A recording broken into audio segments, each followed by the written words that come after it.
Hello mga idol, welcome back sa aking channel. Magandang araw sa inyong lahat, sana ay nasa mabuti kayong kalagayan ngayon. Salamat sa inyong patuloy na suporta at sa pagbisita ulit sa aking channel. Samantala sa ganap na alas 5:30 ng hapon sa loob ng isang inuupahang apartment ay pansamantalang lumipat ang takbo ng ating kwento. Dahan-daang bumukas ang pinto at pumasok ang isang dalaga na si Zutong, nakaklase ng kapatid ng ating bida, habang may bitbit na isang supot ng mga pinamili. Malambing na humingi agad ng paumanhin si Zutong sa kanyang pagkahuli dahil medyo natagalan daw siya sa pagkuha ng mga inumin kaysa sa kanyang inaasahan. Kasabay nito ay nakangiting sumagot ang kapatid ni si Chen na si Sion habang kalmado namang nakaupo sa kanyang balikat ang isang cute na puting pusa na si Leo. Magaan na sinabi ni Sion na walang dapat ipag-alala dahil hindi pa naman nakakauwi ang kanyang kuya sa kanilang bahay. Bahagyang nagtaka naman si Zutong nang marinig ito at agad na nagtanong kung bakit hanggang ngayon ay hindi pa rin ito bumabalik. Habang nakahanda na ang masasarap na pagkain sa ibabaw ng mesa ay lumapit si Zutong sa may estant at seryosong tinanong si Sion kung alam na ba ni si Chen na nakapasa ito sa entrance exam ng Art Academy. Dahan-daang sumagot si Sion at sinabing hindi pa ito alam ng kanyang kuya dahil ang tanging naipahatid pa lamang niya rito ay mayroon siyang napakahalagang bagay na sasabihin ngayong araw. Napatingin na lamang si Sion sa lamesa kasama ang pasang si Leo at idinagdag na mukhang medyo maaantala lang ng kaunti si Chen sa kanyang pag-uwi, kaya naman nag-aya na muna siyang kumain silang dalawa habang naghihintay sa pagdating ng kanyang kapatid. Habang nag-aayos ng kanilang pagkain ay biglang natigilan si Sion nang itaas niya ang isang basong garapon at mapansing wala na palang laman ang kanilang garlic sauce. Dahil dito ay mabilis na nag-asikaso si Sion upang lumabas habang buhat ang pasang si Leo sa kanyang balikat at agad na sinabihan si Zutong na mag-ante lang muna doon ng sandali dahil bibili lang sila ng bagong bote. Masaya namang sumang-ayon si Zutong habang nakaupo sa hapagkainan at humabol pa ng hiling na kumuha na rin si Sion ng iba pang mga masasarap na sitsirya habang nasa labas ito upang makapagsagawa sila ng isang magandang selebrasyon. Mabilis na nakarating si Sion sa supermarket ni Brother Gia upang bilhin ang mga kulang nilang pagkain, at matapos ang matagumpay na pagbabayad kung saan narinig ang pasasalamat ng tinderong si Brother Gia ay dahan-dahan na siyang naglakad palabas habang yakap ang isang malaking paper bag. Habang naglalakad sa ilalim ng dapit hapon ay hindi napigilan ni Sion na mapangiti ng gusto, at malambing niyang pinuri ang pasang si Leo dahil napakabait daw nitong bata at hindi man lang gumawa ng kahit anong ingay habang nasa loob ng bag, ngunit ang hindi alam ng dalaga ay abalang-abala pala si Leo sa loob habang tahimik na nilalantakan at ninangat-ngat ang kanyang biskwit ng may labis na gana kasama ang ilang mga candy na kanilang ipinamili. Patuloy sa masayang paglalakad si Sion habang inilabas na niya si Leo mula sa bag upang magiliw itong yakapin sa kanyang pisngi. Tuwang-tuwa ang dalaga sa pusa dahil napakabait nito sa buong biyahe, kaya naman ipinangako niyang bibilhan pa si Leo ng mas maraming biskwit sa susunod nilang paglabas. Ngunit habang naglalakad si Sion sa ilalim ng dapit hapon na ganap na walang kamalayan sa paligid ay may isang nakakatakot na tingin ang palihim na nakamatsyag sa kanya mula sa isang madilim na sulok. Sa loob ng eskinita ay abala ang dalawang kahinahinalang lalaki kung saan ang isa sa mga hangal na nakabonet ay may nakakatakot na ngisi habang nakatitig sa hawak nitong litrato, sabay saad na nakatutok na ang kanyang mga mata sa dalaga habang ang kasama nitong hangal ay tahimik namang naninigarilyo sa likuran. Muling tiningnang mabuti ng hangal ang larawan ni Sion at matapos masiguradong ito nga ang kanilang pakay ay seryoso nitong itinanong sa kanyang kasama kung dapat na ba silang kumilos upang simulan ang kanilang masamang plano. Biglang nakatanggap ng utos ang hangal na nakabonet mula sa kanyang earpiece kung saan narinig ang bilin na huwag munang magmadali at bantutan lamang muna si Sion sa ngayon. Sinabi pa ng boses na tuluyan nilang lilikidahin ang dalaga kapag nakapasok na ito sa isang blind spot na walang kahit anong surveillance o kamera na nakabantay. Mabilis namang sumagot ang hangal upang sabihing naintindihan niya ang utos habang patuloy na nag-aabang sa tamang pagkakataon. Kasabay nito ay maririnig ang marahang paglakad ni Sion habang masayang bumabaybay sa daan ng walang kaalam-alam sa nagbabantang kapahamakan, ngunit sa mismong sandaling iyon ay unti-unti na ring sumusunod sa kanyang likuran ng mga hangal habang maingat na humahakbang upang mas lalong lumapit at masiguradong hindi makakatakas ang kanilang pakay. Habang naglalakad sa daan ay biglang naging seryoso ang mukha ni Sion sabay pasimpleng tingin sa kanyang likuran. Sa loob ng kanyang isipan ay napansin niya na kanina pa siya binubuntutan ng mga lalaking ito simula pa noong umalis siya sa supermarket, kaya naman lihim siyang nagtaka kung ano nga ba ang eksaktong pakay ng mga ito sa kanya. Sa hindi kalayuan sa kanyang likod ay patuloy na sumusunod ang dalawang hangal habang ang isa sa kanila ay may nakatatakot na ngisi sa mukha. Kasabay nito ay biglang nagbago ang kilos ng pasang si Leo na hawak ng dalaga. Nagpakawala ng isang mababang ungol si Leo habang matatalim na nanlilisik ang kanyang mga rosas na mata patungo sa direksyon ng mga kalaban. Nang mapansin ang reaksyon ng alaga ay mahinang nagtanong si Sion kung naramdaman din ba ni Leo ang nagbabantang panganib sa kanilang paligid. Upang masiguradong ligtas ang kanyang alaga ay dahan-dahang isinubsob ni Sion ang pasang si Leo pabalik sa loob ng kanyang bitbit na bag habang mahigpit niya itong niyakap sa kanyang dibdib. Mahinang ibinulong ni Sion kay Leo na manatili muna itong nakatago sa ngayon upang hindi ito mapansin ng mga lalaking nakabuntot sa kanila. Sa susunod na sandali ay bahagyang lumingon ulit si Sion sa kanyang likuran o balikat habang may patak ng pawi sa kanyang mukha dahil sa tumitinding tensyon sa daan. Bakas ang matalas at seryosong tingin sa kanyang kulay rosas na mga mata habang pilit na pinapakalma ang kanyang sarili, at mahina niyang idinagdag kay Leo na mukhang mapapasabak silang dalawa sa isang maliit na pakikipagsapalaran habang papalapit ang mga hangal sa kanilang likuran. Habang papalapit ang panganib sa kanyang kapatid sa labas ay magbalik naman tayo sa matinding laban sa loob ng kuwebo kung saan seryosong pinapakiramdaman ni si Chen ang lakas ng kanyang mga kalaban. Patuloy na dumadaloy ang gintong kuryente sa katawan ng ating bida habang pinagpapawisan ito sa tindi ng pressure, at sa kanyang isipan ay malinaw niyang napagtanto na ang mga pinalakas na halimaw na ito ay nagtataglay na ngayon ng mga katangian na halos pumantay na sa B-rank na nilalang. Habang nakatitig sa naglalakihang anyo ng mga insekto na nababalot ng madilim na aura at nanlilisik ang mga rosas na mata ay batid din ni si Chen na napakatibay ng panlabas na baluti ng mga ito kaya hindi niya basta-basta matatamaan ang kanilang mga kritikal na organo, dahil dito ay mas lalong humigpit ang hawak ng ating bida sa kanyang nagliliwanag na sandata sa gitna ng makapal na usok habang pilit na nag-iisip ng paraan kung paano tuluyang wawasakin at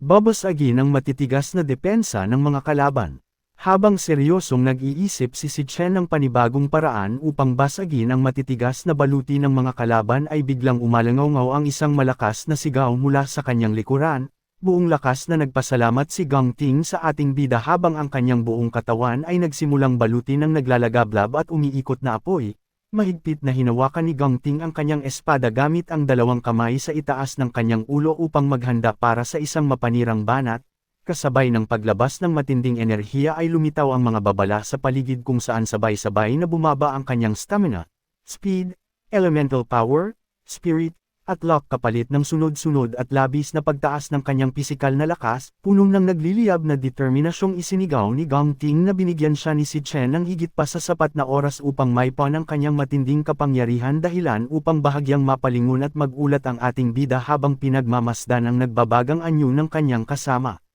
Lalo pang uminit ang buong paligid ng tuluyang umabot sa pinakamataas na antas ang lakas ni Gang Ting na nagpula sa kanyang buong mukha. Nanlilisik ang nagliliyab niyang mga mata sa tindi ng kapangyarihan habang buong lakas na sumisigaw upang ideklara na ito na ang kanyang pinakamalupit at huling pamatay na atake nagigiba sa lahat ng hangal na humaharang sa kanilang landas. Kasabay ng kanyang matinding sigaw ay tuluyang pinakawalan ni Gang Ting ang kanyang pinakamalupit na atake na kung tawagin ay Extreme Blazing Sky Severance na lumikha ng isang napakalaki at naglalagablab na guhit ng apoy sa buong paligid. Buong lakas na isinigaw ni Gang Ting na tuluyan silang mabubure sa mundo kahit pa sila ay isang A-rank lord habang patuloy na nakasubaybay si Chen sa kanyang tabi. Sa sumunod na sandali ay diretsyong sumalpok ang nagbabagang alon ng apoy sa mga dambuhalang halimaw at walang awang nilamon ang kanilang katawan habang hindi makapaniwala ang mga hangal na nanlilisik pa ang mga kulay rosas na mata, dahil sa hindi makayanang lakas at init ng kapangyarihan ni Gang Ting ay tuluyang natupok ang mga insekto kung saan ang kanilang matitigas na baluti ay mabilis na nadodge at naging abo na lamang sa hangin. Hindi pa doon natatapos ang pinsala dahil ang naglalakihang talim ng apoy ay patuloy na humiwal ng pababa sa kailaliman ng kuweba. Sa tindi ng diretsyong tama ng atake ni Gang Ting ay tuluyan nitong nahati ang madilim na anino ng dambuhalang pinuno na may nag-iisang kumikinang na kulay rosas na mata sa gitna ng katawan nito. Kasabay ng malupit na pagbaba ng nagbabagang enerhiya ay isang napakalakas na pagsabog ng apoy ang tuluyang bumasag sa buong paligid dahilan upang mabalot ng nagliliyab na liwanag ang buong larangan habang walang awang winawasak ang bawat hangal na natitira sa loob ng pugad. Matapos ang napakalakas at mapanirang pagsabog ay biglang bumagsak ang mga tuhod ni Gang Ting sa lupa dahil sa matinding epekto ng ginawa niyang pag-atake. Pagod at labis na hinihingal si Gangting habang pilit na itinutukod ang kanyang espada sa lupa upang magsilbing suporta para hindi siya tuluyang matamba sa kawalan ng lakas. Sa parehong sandali ay lumitaw sa kanyang harapan ang mga pulang babala ng sistema na nagpapakitang tuluyan ng naubos at sagad na ang kanyang stamina, spirit, at elemental power pagkatapos maglabas ng ganoon katinding puwersa. Habang patuloy na umuusok ang kanyang sugatang katawan sa gitna ng labanan ay pinagpawisan ng husto si Gangting at dahan-dahan niyang ibinaba ang kanyang tingin habang pilit na nagpapakawala ng mabibigat na hininga bago mahinang sabihing sa wakas ay natapos na rin ang lahat. Habang unti-unting napapawi ang matinding liwanag ay makikita ang malawak na pinsala sa buong paligid kung saan patuloy na umuusok at nagliliyab ang lupain dahil sa nagdaang salpukan. Hirap na hirap pa ring nakatayo si Gangting habang nakatukod sa kanyang espada at pautal-utal na sinabing tapos na ang lahat habang si Chen naman ay seryosong nakatayo sa di kalayuan upang magmasid sa paligid. Ngunit sa gitna ng makapal na usok at nagbabagang apoy ay biglang umalangaw-ngaw ang isang nakakakilabot na tawa mula sa isang hindi kilalang nilalang. Kasunod nito ay isang mapanuksong boses ang narinig mula sa kadiliman na nagtatanong kung ito na ba ang pinakahuling hangganan ng kanilang lakas habang isang kakaibang presensya ang unti-unting nabubuo sa loob ng naglalagablab na usok. Dahil sa hindi inaasahang tinig na iyon ay agad na natigilan at nagulat si Gangting habang pilit na tumitingin sa kanyang harapan, at maging si Chen na nasa likuran ay mabilis ding napalingon ng may alertong mukha dahil sa panibagong banta na muling lumitaw sa gitna ng akala nilang tapos ng labanan. Habang seryosong nagmamasid si Chen sa tabi ay tuluyang lumitaw mula sa nagbabagang usok ang dambuhalang pinuno na nakalaban nila kanina na nababalot ng isang malaking kulay rosas na proteksyon, puno ng puot na sumigaw ang halimaw mula sa loob ng kanyang nakakatakot na harang habang tinatawag silang mga mababang tao na basura kasabay ng paggalaw ng kanyang naglalakihang galami na parang mga ahas sa kanyang likuran. Dahil sa hindi inaasahang tanawin na ito ay tuluyang natulala si Gangting habang nanlalaki ang kanyang mga mata at labis na pinagpapawisan sa matinding gulat. Pautal-utal na sinabi ni Gangting sa kanyang sarili na ang kanyang pinakamalakas na pag-atake na ginamitan niya ng kanyang buong kapangyarihan ay tila hindi man lang bumasag sa depensa nito, lalo pang binalot ng matinding pangamba si Gangting habang nakatitig sa madilim na anyo ng pinuno na may nag-iisang nanlilisik na kulay rosas na mata sa gitna ng mukha nito dahil malinaw na nakalabas ang kanilang kalaban mula sa nakaraang pagsabog ng ligtas at walang kahit anong sugat sa katawan.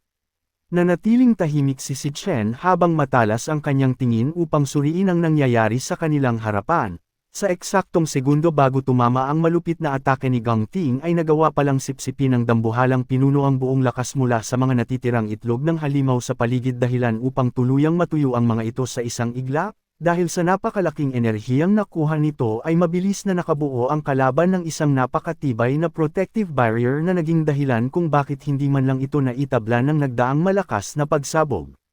Dahil sa nakapanlulumong katotohanang ito ay tuluyang nanghina ang katawan ni Gangting habang patuloy na umaagos ang sariwang dugo mula sa kanyang bibig at sugatang dibdib. Habang mahigpit na nakatukod ang kanyang mga kamay sa hawakan ng espada upang hindi tuluyang mabuwal ay patuloy na nagpapakawala ng mabibigat na hininga si Gangting at tuluyan na siyang pananghinaan ng loob. Sa gitna ng matinding pagod at sakit ay pumasok na sa isipan ni Gangting ang matinding takot habang itinatanong sa kanyang sarili kung dito na ba talaga matatapos ang kanyang buhay at mamamatay na lamang siya sa madilim na lugar na ito. Sa gitna ng kawalan ng pag-asa ni Gangting ay biglang nagsalita si Chen habang kalmadong nakatayo sa kanyang tabi. Seryosong iminungkahi ni Chen na magkaroon sila ng isang kasunduan sa sandaling iyon kung saan sinabi niya na kay Gangting mapupunta ang unang pwesto sa pagsusulit na ito habang kukunin naman niya ang 1,000,000 yuan na gantimpalang pera. Kasabay ng kanyang mga salita ay dahan-daang naglakad si Chen patungo sa direksyon ng nakakatakot. Nakalaban habang biglang sumabog ang isang napakatinding kapangyarihan mula sa kanyang katawan, binalot si Chen ng naglalakihang agos ng kulay asol at lila na enerhiya habang isang pamilyar na system window ang biglang lumitaw sa kanyang harapan na nagpapakitang naglo-loading na ang kanyang switching class. Dahil sa biglaang pagbabago ng presensya ng ating bida ay tuluyang natulala at napasinghap na lamang si Gangting sa kanyang likuran habang hindi makapaniwala sa nakapupukaw na lakas na unti-unting gumigising sa buong kuweba. Habang patuloy na umaapaw ang kakaibang lakas sa buong paligid ay mahigpit na hinawakan ni Chen ang kanyang sandata sabay malamig na sinabing mayroon lamang siyang isang kondisyon para sa kanilang kasunduan. Sa isang iglap ay tuluyang lumitaw ang kanyang tunay na kapangyarihan kasabay ng isang system window na nagpapakita na si Chen ay isang level 24 na nagtataglay ng natatanging Purgatory Rakshasa class, binalot ng nagliliwanag na lilang enerhiya ang kanyang buong sandata habang bakas ang pulang aura sa kanyang ulo, at seryoso niyang binalaan si Gangting na huwag magbubuka ng bibig o magsasabi ng kahit isang salita kanino man tungkol sa mga susunod na mangyayari sa laban na ito, dahil sa nasaksihang hindi kapani-paniwalang lakas ay tuluyang natulala at napasinghap si Gangting habang pinagpapawisan sa matinding pagkabigla bago pautal-utal na itinanong kung si Chen ba ay isa palang pambihirang dual-class awakener. Kasabay ng pagpapakita ni si Chen ng kanyang tunay na kakayahan ay nagsimulang magbago ang buong paligid kung saan ang mga bangkay at nagkalat na buto ng mga natalong halimaw sa lupa ay biglang naglabas ng mga umaagos na kulay rosas na enerhiya. Dahan-daang hinigop ng ating bida ang lakas na ito gamit ang kanyang pambihirang abilidad na Star Warrior Myriad Bones to Ruin. Sa pamamagitan ng natatanging kapangyarihang ito ay nagagawa niyang sipsipin ang stamina at lakas mula sa mga nakalatag na patay na katawan sa paligid upang direktang may convert at maging sarili niyang lakas. Dahil dito ay tuluyang nabalot si Chen ng isang nakakatakot at naglalagablab na lilang aura habang nanlilisik ang kanyang kumikinang na mga mata sa dilim. Mabilis na lumitaw sa kanyang harapan ang sunod-sunod na notification ng sistema na nagpapakita ng walang tigil na pagtaas ng kanyang stamina habang patuloy na umaapaw ang matinding kapangyarihan sa kanyang buong katawan na handang-handa ng burahin ang dambuhalang kalaban sa kanilang harapan. Kasabay ng pagtaas ng kanyang stamina ay mas lalo pang sumabog ang nakakatakot na kapangyarihan ni si Chen na lumikha ng isang dambuhalang haligi ng lilang liwanag na bumasag sa buong kuweba. Sa gitna ng nagliliyab na enerhiya ay kitang-kita ang madilim na anyo ng ating bida habang walang tigil na lumalabas sa paligid ang sunod-sunod na alerto ng sistema na nagpapakita ng labis na pagtaas ng kanyang pisikal na strength. Sa parehong sandali ay tuluyang napatigil sa pagsasalita si Gangting habang seryosong nakatitig sa nagaganap sa kanyang harapan. Hindi makapaniwala si Gangting sa tindi ng pressure na kaya palang ilabas ni si Chen na naging sapat upang mayanig ang buong paligid ng higit pa sa ginawa niyang huling atake kanina. Maging ang dambuhalang kalaban na pinuno ay napalingon din sa direksyon ng ating bida dahil sa hindi maipaliwanag na takot na biglang lumitaw sa kanyang puso. Nanlilisik ang nag-iisang kulay rosas na mata ng halimaw habang nakatitig sa umaapaw na lilang aura ni si Chen na tila ba handang-handa nang tapusin ang laban na ito sa isang iglap lamang. Sa gitna ng nagbabagang presensya ay bahagyang bumuka ang bibig ni si Chen na nagpakita ng kanyang matatalas na ngipin habang may malamig at nakatatakot na ngisi sa kanyang mukha. Kasabay ng pagdaloy ng malakas na enerhiya ay narinig ang seryosong boses ni si Chen na nagsabing sinabi na niya ito noon pa sabay pakita ng kanyang tunay na kapangyarihan sa harap ng lahat. Sa mismong sandaling iyon ay tuluyang naging ganap ang anyo ng ating bida gamit ang kanyang natatanging klase kung saan lumitaw ang malalaking kulay rosas na sungay sa kanyang ulo habang nanlilisik ang kanyang kumikinang na asol na mga mata.